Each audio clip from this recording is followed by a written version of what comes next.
Whoopsie daisy. Okay. You want to be crazy. I mean, don't be crazy.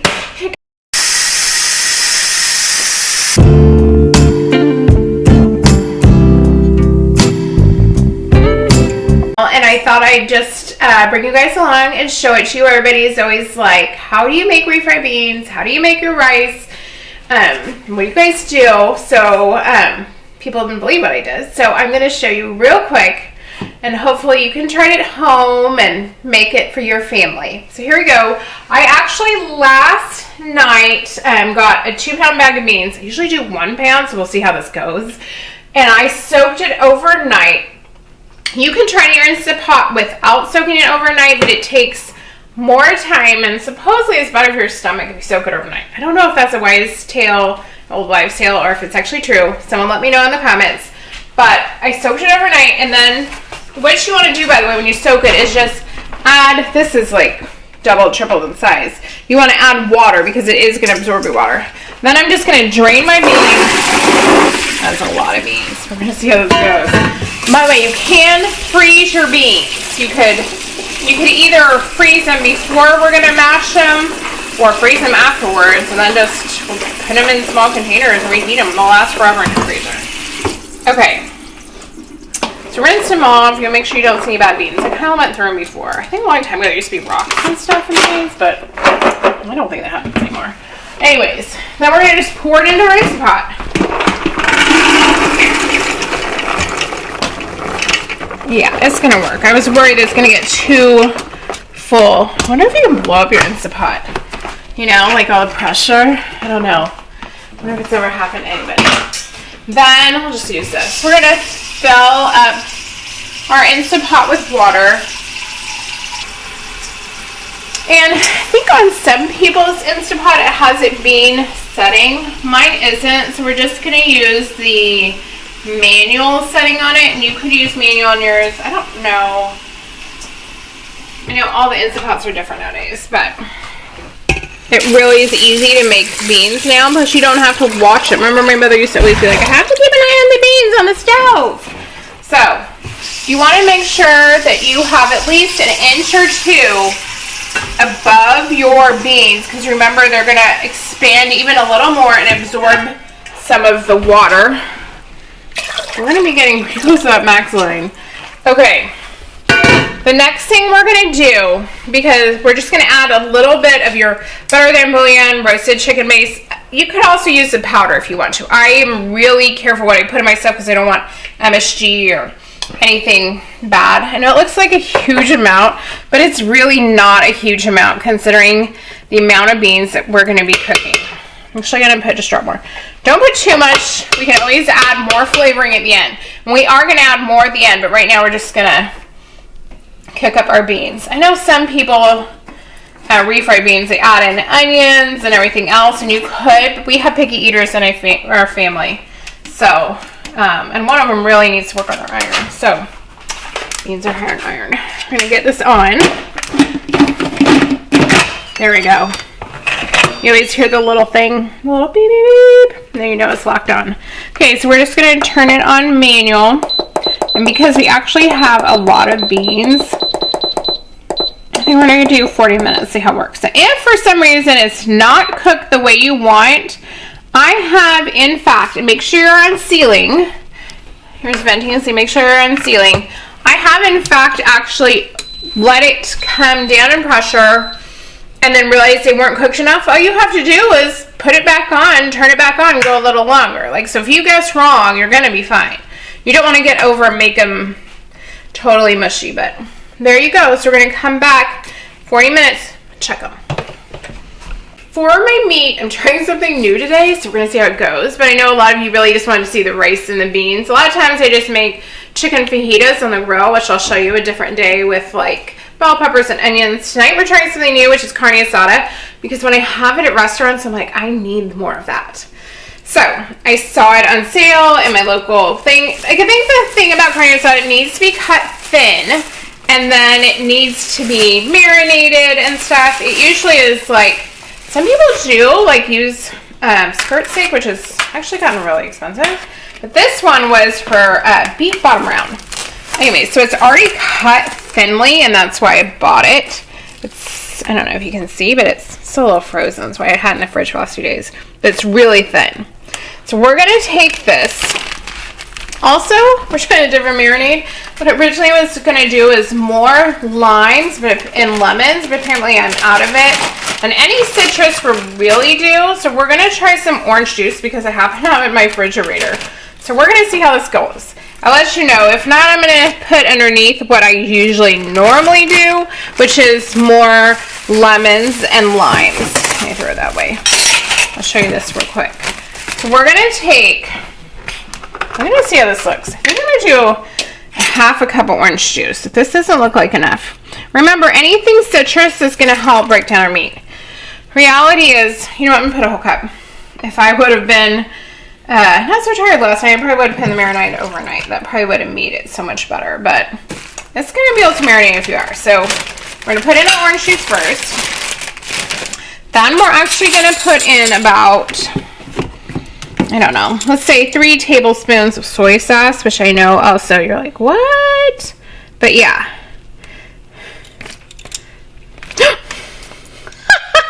Whoopsie daisy. Okay. And then some worcestershire sauce. Some people also put vinegar, but I feel like, I don't know. Okay, we're only going to put like 1 tablespoon. This is really strong smelling too. I don't know if it's going to work. Again, we'll update you at the end to see how this tastes. My kids will let you know because I'm not sure about this. And then I had some key limes. I probably would have, in reality, gotten big limes and lemons. Give me 1 second. We'll cut right back. Sorry about that. My daughter is deaf, and so she was video chatting me, and I had to go pick it up. Okay, we're back. I'm just going to squeeze these in by hand. It's not working on my big thing. I think because this is made for oranges and not for limes, and these are not that juicy. Like I said, I found them in my refrigerator. But we're going to try to give this a go. And if I was really doing this for real, like I said, I'm not sure about this meat, how it's going to taste. Oh, this was pretty juicy. I would have gotten limes and lemons, and I would have maybe squeezed them in and then dropped them in the bag to give it a little more tang. I like mine, like, really limey. It's just like people that like guacamole, like, do they like lemon or lime in it? Some people are like, no, it can only be lemons. And, you know, some people in Texas, like the Bush family, they can only do limes. Okay. And the ones that make like a big thing has to be limes. Okay. So now, here we go. Oh, wait. Okay. We're going to put a little bit of this. I'm going to use it more once we go it off, which is Fiesta seasoning. You can buy this online from Amazon because I used to love it when we lived in Texas. They don't sell it here, but I did find it on Amazon. They have it with salt and other stuff in it, but that one has MSG, and I don't serve MSG in my house. I think it causes headaches and stuff. So this one doesn't, but it does add a lot of flavor to fajitas. This Carne Asada. We're going to sprinkle in some.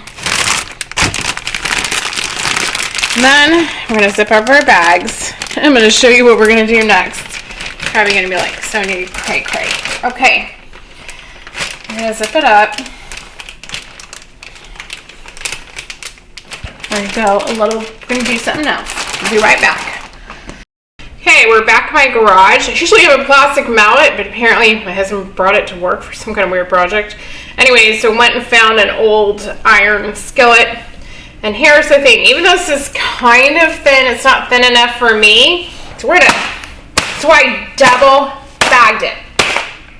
You want to be crazy, don't be crazy. It comes back at your face or you hurt yourself or whatever. And if you happen to rip your bag, you get another one. But we're just going to bang it out. I think it tenderizes the meat a little more. Mine was still a little frozen, that should be fine. Okay, that's it. And got our tenderizer all moved around. Okay, so now I'm going to go put this in the refrigerator and let it marinate until you throw it on the grill. Okay, for some reason my mic was off for this part. You want to go ahead and turn your heat on to like a fairly high heat, like a medium high to high heat. And we're going to take 2 tablespoons of canola oil and put it into our pan. and you want to get your oil, you know, fairly hot before you add in your rice, and just coat the bottom of your pan. I mean, it doesn't really matter. You're going to throw your rice into it. And then we're going to get ready, and we're going to take 2 cups of white rice, and we are going to pour it into our pan.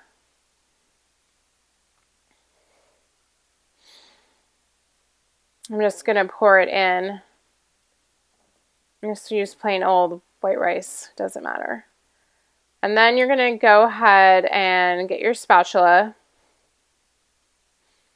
And you're just going to, you want to coat your rice with the oil. So you want to make sure that you stir it around and make sure that the oil is, you know, your rice is evenly coated, because you wanted to get it all, you know, coated. The difference between mine and the Mexican rice, that's what I was thinking to tell you a second ago, that like at a Mexican restaurant is, in a Mexican restaurant they use a huge amount of oil, a lot more than this, probably at least 8 to 10 tablespoons of oil. They're almost like frying it, and that's what makes theirs so fatty, and that's why afterwards sometimes you feel kind of ugh in your stomach. So I'm only using 2 tablespoons. I mean, at some point maybe I could try 1 to see what happens. I think you need that much to go ahead and coat your rice. And so we're actually going to, once you coat your rice with the oil, you're waiting for it to start browning. So you're toasting basically your rice, and that's what gives Mexican rice that like nice kind of nutty flavor. I don't know what you would call it, but that's what gives it its, you know, flavor profile. So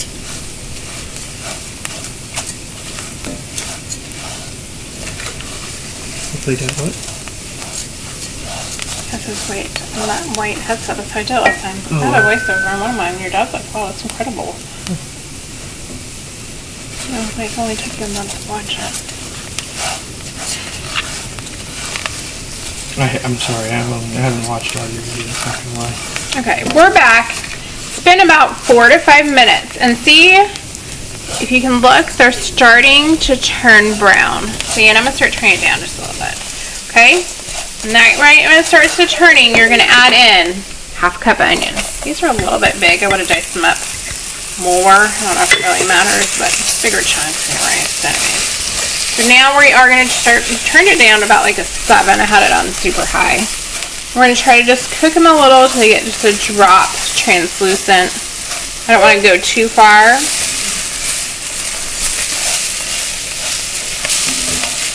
In a second, we're going to add in 8 ounces of just regular tomato sauce. Make sure it has like nothing in it, like basil or something weird that you bought by accident.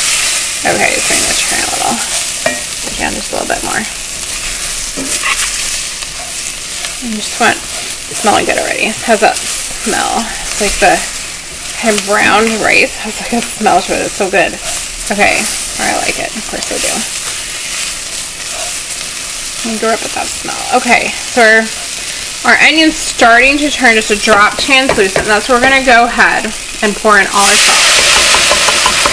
And it's going to start boiling pretty much. I'm going to turn it down. Just make sure, okay, all your rice is covered. We're going to go quickly and add in 4.5 cups of water.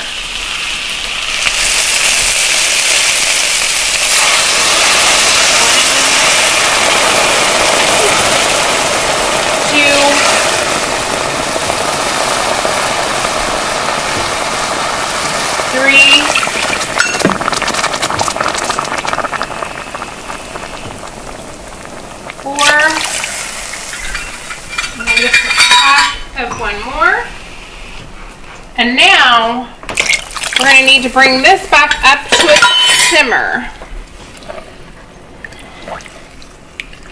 So a simmer is just like a light boil. We're going to stir it around, make sure nothing's like stuck to the bottom.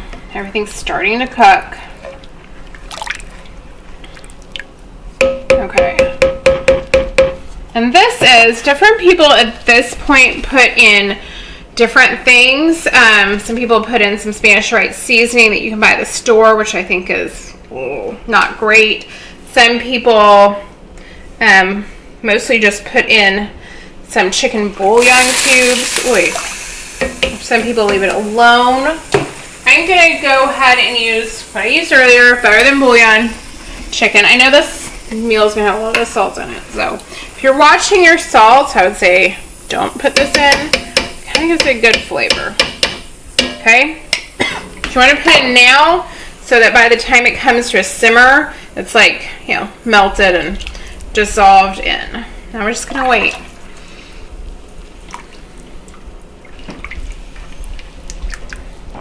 Okay, it's starting to simmer, which means it's starting to have starting to lightly boil. And you could let it go a little longer, but I have things to go do. So I'm gonna drop my top on, hit my timer for 5 minutes, and we'll be back in 5 minutes. We're gonna open it up, stir it, and set it for 5 minutes more, okay? Let's just leave it alone. 5 minutes, we'll come back. Okay, it's been 5 minutes. We're gonna turn off our timer and check our rice. Okay, boiling. Give it a shot. And all you want to do is make sure that you get the bottom so it doesn't burn on the bottom. I'm gonna turn it down just a drop. Just make sure you stir it up really good. You can see it's already the rice is absorbing the liquid. It tastes really good. Okay. And that's it. I'm going to put the top back on. We're going to put it for 5 more minutes. And we'll come back in 5. Whoa. We're back. It is still boiling. It took forever to depressurize. So we're going to just, that's super hot. I'm going to put a little bit in a bowl. Oh, I can tell by touching it. They're ready. Oh, yeah. They're squishy. I don't even need to try it. Okay. If anything, they're a little squishy. Try to decide. There's 2 really quick, fast, easy ways to do this. We can either use an immersion blender. If you don't have one, you can probably pick one up at your local Target, Walmart. We've had one forever. I don't remember where we bought it. Or you can put them straight into a regular blender. If you have a Ninja, Vitamix, whatever you make your shakes with, those are the 2 best things that you can do so that you have really smooth beans. Now, if you go to a restaurant, believe it or not, they either add lard or they add a lot of oil to your beans, and that's what makes them so bad and so fattening, and there's no reason to do that. I'm going to actually unplug this because I'm going to have to move it a little bit. Because you don't need it. It tastes great just blended. I'm trying to decide if we're going to drain it somehow. I think I'm going to try to drain just to top off and see how this goes. Oh, I don't know. Because I need less liquid.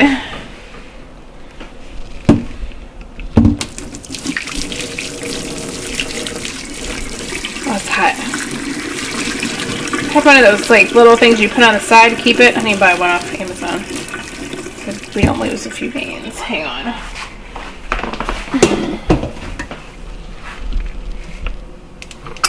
Let's grab this. It's right here.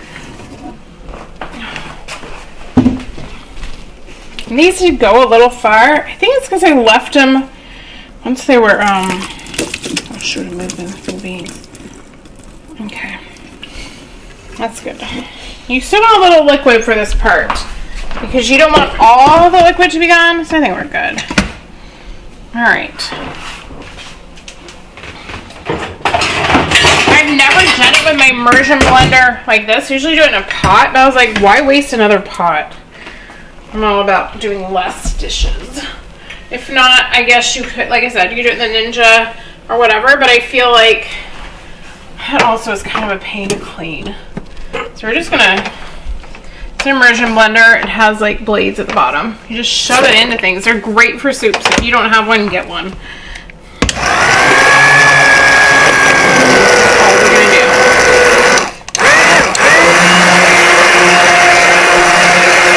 And if you wanted to take some out before you did this, because maybe not everybody likes them blended in your family, you could, but everybody likes them refried in ours, so they're not really refried because they're just blended, but here we go.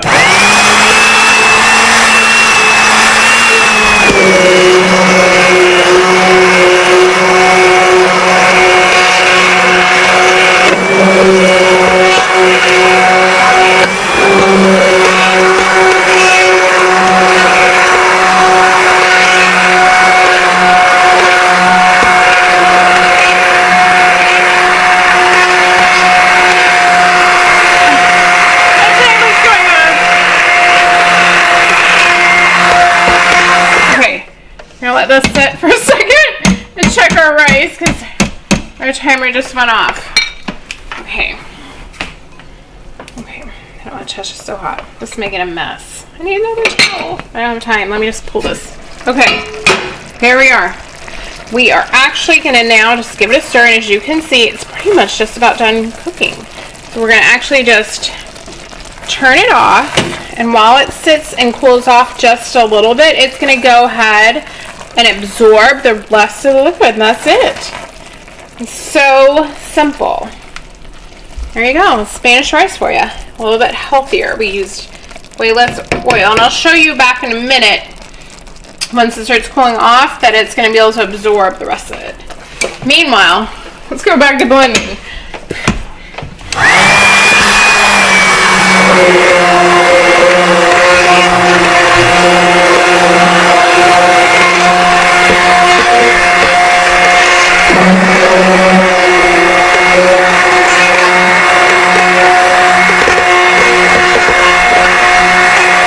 Okay, so a little bit, because whoosh, you can see how hot that is. I'm going to give it a try, and we're going to see if it needs salt or a little bit of pepper. Some people mix in cojita cheese, some people mix in all kinds of different cheeses.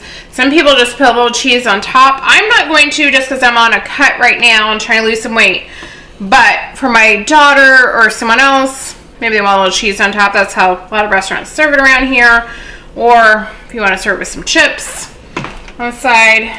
Okay, so we're going to let this all cool off and let that rice absorb a little bit, and then we're going to probably go turn on our grill. Okay, we're back outside. It's raining. I live in the Pacific Northwest, so it's always raining. Preheated my grill. It's hot. I have my meat. We're going to throw this on really quickly and get back inside. Oh, it's chilly. Okay. Spread this out. It's going to go fast because they're really thin.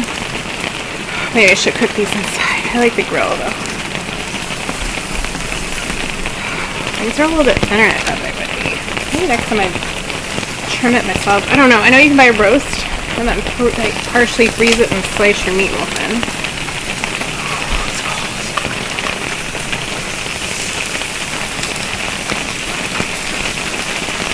This is nothing. One time we were in Ohio and I was grilling fajitas and it was minus 10 degrees outside. Here we go.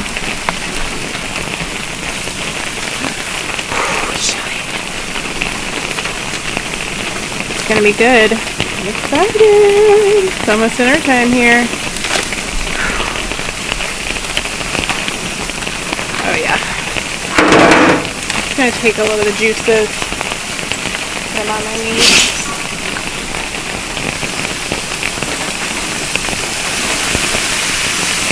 Careful. Come out. There's no oil or anything. There we go. Alright, let it sit for just a second. We're gonna flip them. Check this meat. Yeah, I think it's ready to flip. Make sure they're all rolled out. Most of the time people didn't make this have bigger pieces. I think in the store. Don't rip me off on this. It's okay. I'm gonna flip them. Could have waited a little longer. At this point it's so cold. I've already started going. We're just gonna go with it.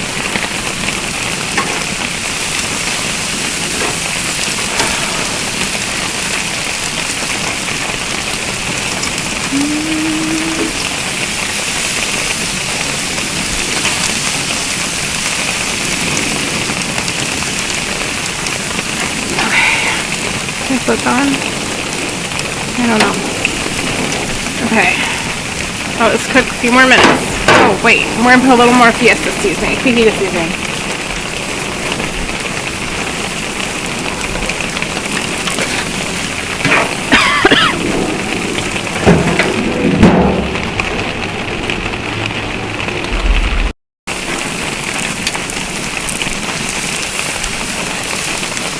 Okay, we're back. I'm going to flip them again. I think they were not cooked enough outside. They're getting there. I think the grill's hot. It's so cold outside today. It's raining. It was actually snowing a little bit today. Earlier, it's just melting.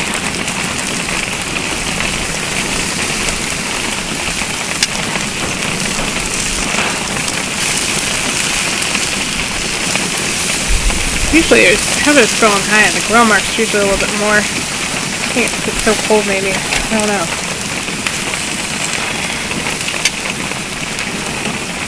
a little bit longer cooking. We're almost done. I'm taking them off the grill. Just a few parts that were not uncurled. Let's say they are. So raw. No. Alright, let's like cook for a minute. Okay. Whew, I think I just need to leave it closed or something. Yeah, that's the stuff. It's ready. I like jump out my water in my bowl. Let's see, grill. Okay. We're done. Leave it a little bit far, but let's have a conversation. Sure, Mom. Talking to kids, they're paying attention to dinner. Not the truth. Okay. Here we go. Not just trying. I'm not sure about this.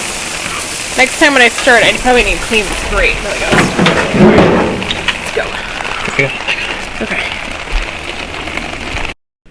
Okay, we're back. I made a little plate so I can try the meat. My cameraman already tried the meat. What do you think, cameraman? I think it's pretty darn good. Okay, so marinade work. I'm going to try it. I just want you to know for my kids, I'm actually going to cook up. If you guys haven't tried these raw tortillas, we got these at Costco. They are so good. And they're organic. Yeah, I don't know if they're any better for you. Anyways, well, maybe canola oil. No, it's better a little bit. My daughter's going to have hers on that. And then if you really wanted to live it up, you could make some salsa. I might later. And if you haven't tried it, you should also try your tortilla chips in your air fryer. I think that'll be another video. Tortillas, chips in our air fryer are so much healthier with some pico and guac. All right, let's give this a try and see how it tastes. Oh yeah, that rice is definitely good. One thing I'm worried about is the meat. Well, let's see. My son says it's good, so let's give it a go. That's good. I think I would have. Oh, it has really good flavor with the orange juice. I think I would have marinated the night before. Would be a little bit tough, but it's really good. Well, I hope you enjoy this. I hope you give it a try. Try it for your family, your friends, neighbors, whoever. Next get together, you're gonna love it. And on the beans, if you wanted to add like a little something, depending on your spice preference, you could. Well, thanks for tuning in, and we'll see you next time. Bye.